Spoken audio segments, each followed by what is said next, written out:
الحمدللہ نحمدہ ونصلی علی رسول کریم۔ مردوں اور عورتوں کے غصے اور لڑائی میں کیا فرق ہے؟ مردوں کے مزاج میں حرارت ہوتی ہے، اس لیے ان کی ناراضگی اور غصے کا اثر مارنے، پیٹنے، چلانے وغیرہ کی صورت میں ظاہر ہو جاتا ہے، اور عورتوں کی فطرت میں حیا و برودت رکھی گئی ہے، اس واسطے ناراضگی کا اثر ظاہر نہیں ہوتا، ورنہ در حقیقت ناراضگی میں عورتیں مردوں سے کچھ کم نہیں بلکہ زیادہ ہیں۔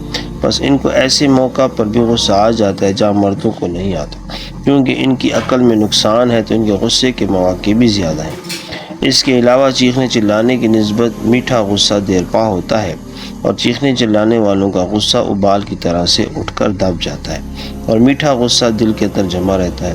اس کو کینہ کہتے ہیں۔ کینے کا منشا غصہ ہے، سو ایک عیب تو وہ غصہ تھا جو دوسرا عیب یہ کینہ ہے۔ تو میٹھے غصے میں دو عیب ہیں اور کینے میں ایک عیب اور ہے کہ جب غصہ نکلا نہیں تو اس کا خمار دل میں بھرا رہتا ہے، اور بات بہانہ اور رنجیدگیاں پیدا ہوتی چلی جاتی ہیں۔ تو کینہ صرف ایک گناہ نہیں ہے بلکہ بہت سے گناہوں کی جڑ ہے، اور کینہ میٹھے غصے میں ہوتا ہے، اور میٹھا غصہ عورتوں میں زیادہ ہوتا ہے۔ تو عورتوں کا غصہ ہزاروں گناہوں کا سبب ہے، مردوں کا غصہ ایسا نہیں ہے۔ مردوں کا غصہ جوشیلا اور عورتوں کا غصہ میٹھا ہے۔ اللہ تعالیٰ آپ کو مجھے صحیح اسلام پر عمل کرنے کی توفیق دے۔ جزاک اللہ خیر۔